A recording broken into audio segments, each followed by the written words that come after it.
All right, good afternoon, ladies and gentlemen, and welcome to another Europlanet webinar. This time it is about the topic of astrobiology, the quest for life in the universe. And we have a very, very special guest with us today, joining us from Graz, Professor Dr. Christine Moissl-Eichinger, who is an astrobiologist, and actually I would dare to say the probably best known astrobiologist, at least in Austria and probably beyond the borders as well. She originally hails from Germany, but I'm sure she's going to tell us more about the biography later on. So Christina, welcome to the webinar and thanks for joining us. Thanks for having me. Hello, everybody. And also the format of the webinar has for today changed very slightly. You realize that I'm not alone hosting this show, but it's actually almost like we are 5 moderators in a way. And the ladies and gentlemen left and right to me are our teachers, which are participating in a teacher training course called Beyond Earth Orbit. It's our 3rd day here. And on behalf of their students, they will also be asking questions and we're going to discuss the topic of solar system exploration from the astronomy and planetology side already during the past 3 days. Now we completed approach by talking about astrobiology as well. So maybe if I may ask you to briefly introduce you as well, like who you are and from which country you're from. So my name is David. I am from Italy and working at the Planetarium in South Tyrol, northern Italy. Hello, my name is Michiel and I'm from Belgium. I'm a teacher. Hello, my name is Els. I'm also a teacher in Belgium and I studied the biomedical sciences. Hello, my name is Gabi. I came from Germany, from Regensburg. I know that you came from the same town. I'm from school also. So 3 teachers and a planetary director, so I think it's very colorful next year. So Christina, let's dive right into the topic. I already said you are an astrobiologist. And your background originally comes from the microbiology side, as far as I understand. So why don't we just start with you explaining of who you are and what your work is all about and what your research focus is that we take the stage here. Okay. So actually, by training, I'm a microbiologist. A very strong background in profiles of working with microorganisms that can survive under the weirdest conditions ever. And I've worked a lot with archaea, which are very specific microorganisms, and they are just crazy. After my PhD, I've spent some time at NASA, where I also worked with protection background. So I've learned how you should not contaminate Mars. And then I actually came back and general microbiology, also extremophiles, and now I'm here in Graz to also learn more about microbes in the immune system, where we also have experiments and in the hospital settings, for instance. But we are still thinking of well, astrobiology, in particular microbiology of the International Space Station, and planetary protection and potential life on Mars. So you were working both on Earth and academically all in space as well. I understand that you also had some experiments going on at the International Space Station. I think this is a very exciting part of your work. So what does a microbiologist do on the space station? I mean, you would think of, I don't know, physics experiments, observing the solar system. So where there are microbes in the space station, obviously. So why is it interesting for you? Well, I'm not sure if I got your question right, but we are very much interested in seeing what microbes do in the International Space Station. They have been stayed there for the entire time, and they adapt to the very specific system. So they experience a lot of radiation. They experience, in particular, of course, microgravity, and they experience climate. There's no much from the outside. So microbes adapt by themselves and evolve by themselves, and so they are very persistent at some point, and they have specific traits. For instance, they can also attack the surfaces of the interior of the International Space Station, and that can, of course, lead to some problems at But as a triggers the question, I think there's like some mutation going on that there might be like a, if I would be a kid, I think I would be interested in are there any kilobats developing on the space station there? I mean, so can you maybe address a little bit about the pathology or so, if they're dangerous, more dangerous when they come back, or if they're more dangerous when they're up there, or to whom they are dangerous? At least they try to arm. So they kind of need to get prepared for the bad times they have up there, and they kind of adapt to these circumstances. If they are more resistant or something, or more dangerous than others, I cannot see at this point, but our studies, for instance, have shown that even the microorganisms have a number of resistance against antibiotics and spread they feel. And we have the idea that they kind of experience the bad situation up there, and they kind of collect all the different conditions or traits they need for surviving there longer. So they get kind of armed. What that means for the astronauts, we are not sure at the moment. We are looking deeper into that.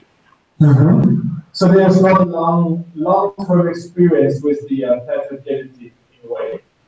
Not yet. Yeah.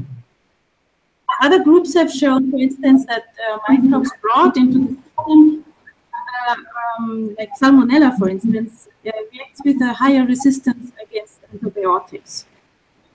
This is kind of difficult because the astronauts, the immune system goes down. In particular, at the beginning, they are more, they can get sicker quicker. They have problems to adapt, and if there are some very strong microorganisms, that could be a problem. There are also some reports that astronauts experience allergies more frequently on the ices than they feel on ground. And this could also come from maybe fungi growth or microorganisms growth on the surfaces. So it's very important to look into this, because if you want to go to Mars and back, you will be on trip for more than 300 days, and everything has to be clean here, and the microbiology kind of has to be under control. On the other hand, we cannot go without our microbes. We have them everywhere, and we are not functioning properly without our microbes. So we have to take them with us, but we need to know how they react and what they do at each point of the Absolutely. Are there any questions for you popping up at this point already? Yeah. One, do the astronauts take probiotics before they go on space, or do they take the probiotics during the space traveling? Usually they don't. Sometimes it's better that they take antibiotics, at least antibiotics on board, and they can take them whenever it is needed. And this is kind of I think there are 10 or 12 different antibiotics they can use. We've tested them with the ISS microorganisms that we obtained from there, and some of these microbes are even resistant against these antibiotics. But still, there are some that work against all of them, and but it's not a general issue that they take antibiotics all the time in general, as far as I know. Do they take probiotics? Probiotics, but they could by themselves. It's not given by any protocol or so. The astronauts are quite flexible in what they bring up and what they eat, besides the normal nutrients. They can bring their own little packet of food. So if they want to use probiotics, they certainly can. Okay. If we can go back to the original topic of astrobiology for life in the universe, and that does not only include the space station, but far beyond as well. Yeah. So right now, I think we're living in a very, very interesting decade, realizing how resilient some microbes can be and to which extent they can survive. So, Christine, why don't you maybe give us a heads up on where we stand now in terms of resilience, in terms of the ability to survive harsh conditions. Because when I was in school, I was told if you cook your water above 100 degrees Celsius, everything is dead in there. But I heard there are some species who just start to thrive at those temperatures, isn't it? Yeah.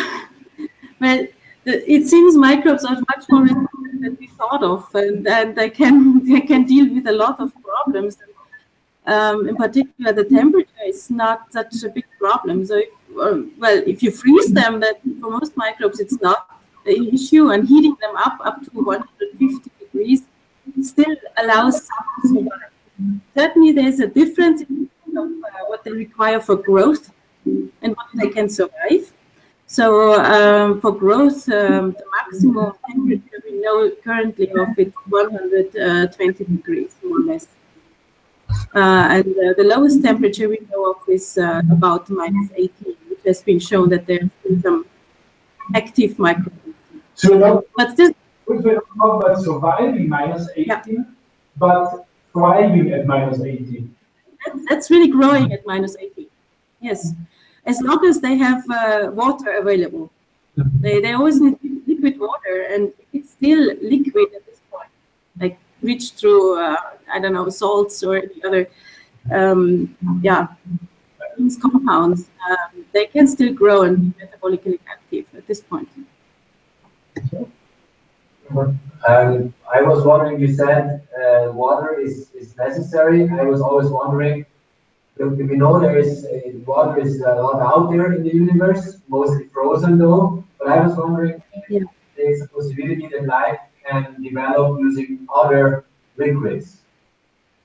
In other liquids, yeah.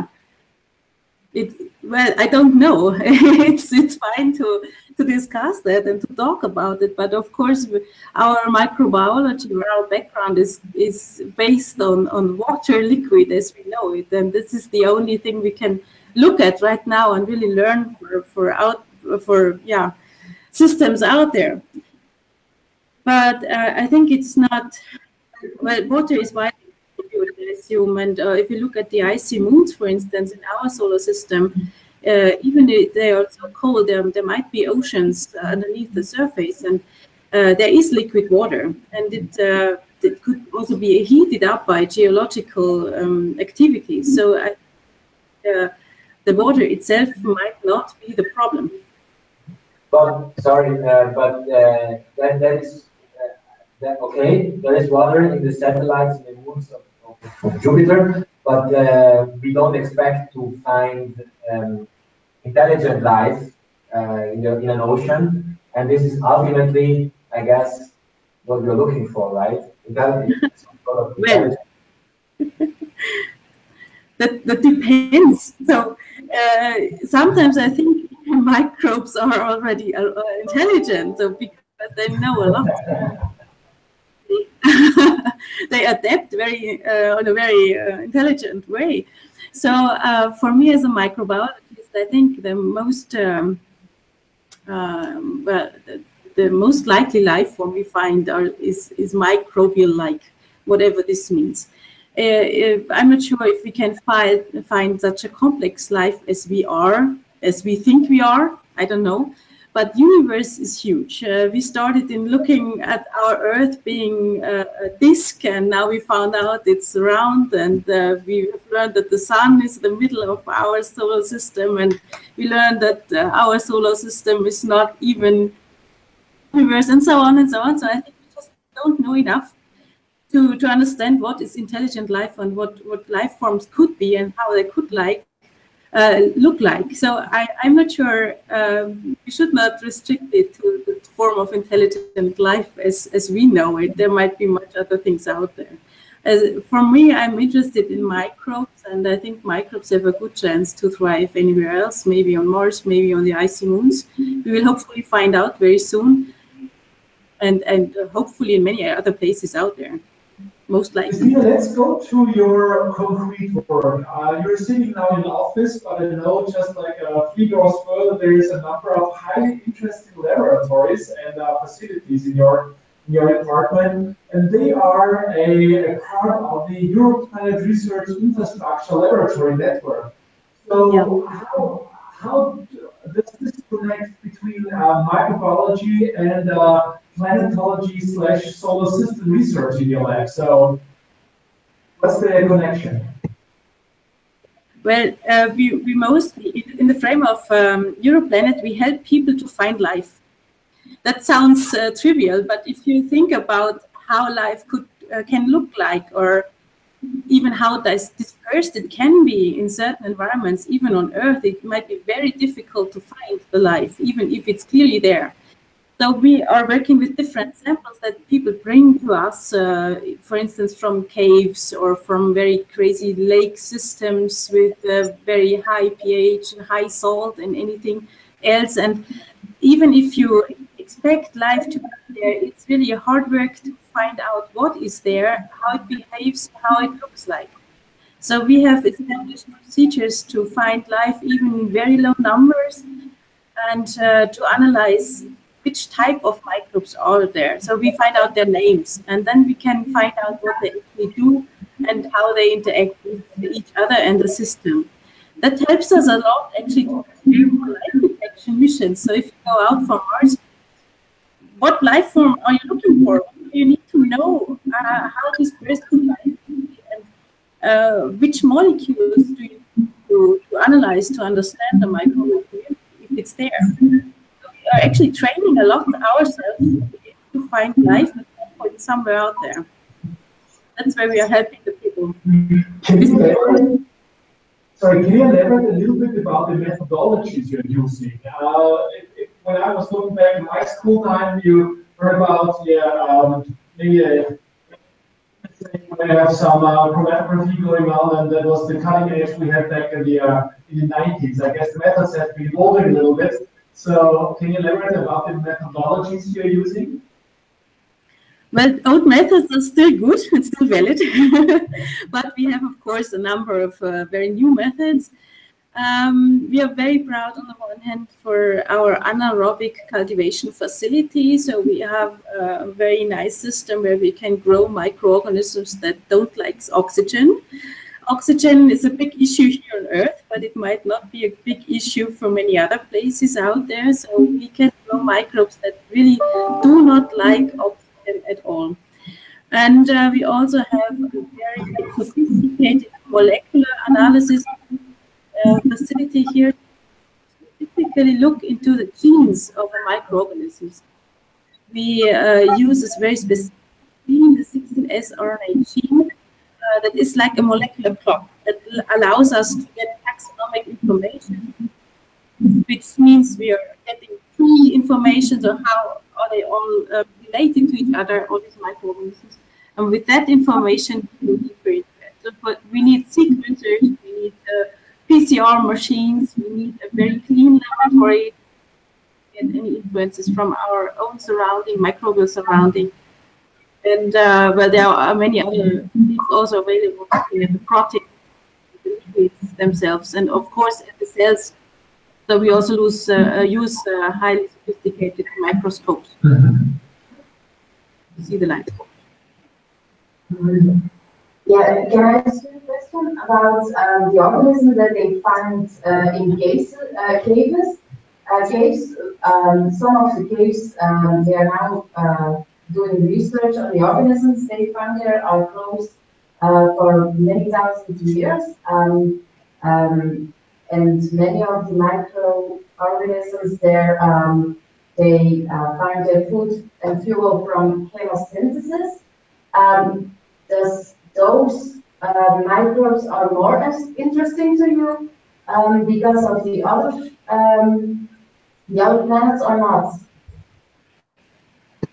In the caves, you mean? Yeah, I mean the microbes who form their food and fuel by chemosynthesis. Are they more interesting to research than the other ones? Well, they of course are very interesting for us, but all the others are for the same research. They are very interesting also. We are looking into many different places, and we end up with a similar principle for most of the microbes. That's kind of interesting if you look, for instance, at Mars environments. the microbial communities are all kind of the same. So they kind of have these multi-resistances, they are multi-extremophiles. They can withstand a very high number of different, very difficult conditions. So it's always kind of a microbial community that can deal with very strange environmental conditions. So it's not specific in a cave, it's not very specific for other locations, but of course, very interesting for us. I hope I got your related to that a bit. I have an ethical question. So we know on Earth there are these underwater, under ice lakes which have been closed from the environment for, I don't know, millions of years. And now we drill and get samples out of there, and we cannot be 100% sure that our drill is really sterile. And related to that, let's say we, at some point in time, in 30, 40, 50 years, we want to land on Europa and drill a hole to analyze the ocean. Is this really ethically sound? Should we do that, or do we risk contamination from Earth to this world? So we should not necessarily sickness, but maybe our life forms thrive even better in this environment and would destroy the habitat of other microbes, extraterrestrial microbes. So it's an ethical question, and I was wondering if you are already starting to think about that. Yes, actually, you will be amazed that many people think about it. In particular, if you go for Mars or the icy moons, there are planetary protection regulations, which means it's clearly stated in a contract that is mandatory to all space flying nations how big the contamination can be and is allowed to be brought on the surface. It depends on where you're landing, if it's just an orbiter, where are you going, and what is the idea of the mission. That means, for instance, if you go to Mars, want to find life, like ExoMars currently tries to, or will hopefully try in a few years, this is a mission that is very restricted with respect to contamination, and it has to be built in a specific clean room, which is highly biologically controlled. And in each step of the building process of the spacecraft, the microbial load is analyzed and checked. It's not about the load. So people take care. Of course, you cannot avoid. That's the problem, because still engineers are working on that, and engineers are full with microbes for sure. And we are just living on a microbial planet. So how can you look at microbes? There are some procedures you can and it's working very well. So we reduce the contamination as much as we can, but it doesn't only behind. It mainly has the mission success behind. So if you want to find life, and this also applies to the closed actually, you should not bring your own life, because you will not find out life has been there and which one you brought there. So if you want to have a successful mission, you have to make sure that contamination is not existing or is as low as possible ever. So openings of mistakes, certainly, well, it's a problem, I agree, but the entire human mankind is very curious organism, so to say. We want to learn, we want to know what is down there, and at some point, of course, we have to make sure that our procedure are as good as possible. Not be able to stop researchers to be interested in doing it. And I know most of these researchers really take a lot of care not to contaminate anything. They're very much taking care of that and considering this. Let me ask you a more speculative question, and this might need some projections and imagination from your side. If you would make a projection into the next, let's say, 20 years from now, where do you see your field in 20 years from now? Do you think we are just before some revolutions in the technology, which might be a game changer, or is more on the mission side that we might have a Europa diver, as David has been indicating, for instance. So if you make a bold prediction into astrobiology in 20 years, what would a student of astrobiology learn which we don't know today? Which field, where they expect things to evolve significantly because of the emergence of new technologies? Well, that's a nice question, actually. Of course, I would like to see some rovers, divers on all these icy moons, and let's start with little orbiters maybe now, and get back. The first big step for me is actually the functioning of ExoMars. ExoMars is a great mission. I like it a lot because it really wants to see life on Mars, or at least extinct life on Mars. That's searching for methane, and methane on Earth is a very good bio-indicator. So hopefully the orbiter will be successful and find a lot of methane up there. Then the landing of ExoMars is certainly the next step in 2020, and we will certainly look for biological signatures, and I hope it will be successful. Then, of course, people want to see humans being flown to Mars. I don't know if this is doable very, very soon. I don't know if this is doable in the next years, as you mentioned. It would be nice to have humans up there, but also there we have the contamination issue, and the biggest issue is to bring them back. And their ethics comes to mind to bring them back at some point. And of course, the icy moon, that's of course one of the next steps, and it would be great to have life detection. That would be awesome. All right. Yes, go. I know it's always hard to predict, especially when it concerns the future, as Mark Twain said. But I think this is a very reasonable assumption to assume that there will be once people walking on Mars, but also diving missions, submarine missions on Enceladus, the Saturn system, or in Europa, in Julian system, for instance. Now that almost brings us to the end of this webinar, and I don't think any other urgent question at this point. Yes, please. Yes. I wonder if you find life on, like, for example, Mars, how do you examine it? You can't obviously bring it back to Earth because maybe we'll all die then. but how do you examine it? Yeah, excellent question. So for now, people focus on biosignatures, so on specific signals where you can find out if there is life or life has been there at some point, because life leaves traces behind, and this is what we are currently trying to do. Bringing samples back from Mars would be awesome, but it's not easy to do that on the technology side, but also on the contamination side. So you have to make sure that nothing happens to the Earth ecosystem, actually, if you bring samples back from there.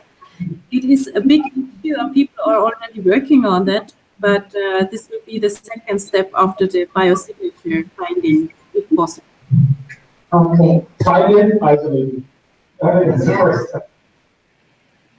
Yes, nanobots to research. Absolutely. Well, yeah. Okay, Christina, thank you very much for the time. This actually brings us now to the end of this webinar. We're trying to stick to the 30-minute limit here. Just to close off, first of all, thank you for the audience for being with us. Thanks for Sophia for making technology worker, and also, most importantly, thank you, Christina, for participating in this webinar. My name is Gerhard Brömer. I'm with the Austrian Space Forum, and you are listening to the webinar of the Europlanet Research Infrastructure, which is empowering European planetary researchers across the continent. We're very much looking forward to see you again in our next webinar, which will be 1 month from now. The topic and the exact timing will be yet to be announced. Otherwise, you have a great day and keep staying curious. Thank you very much.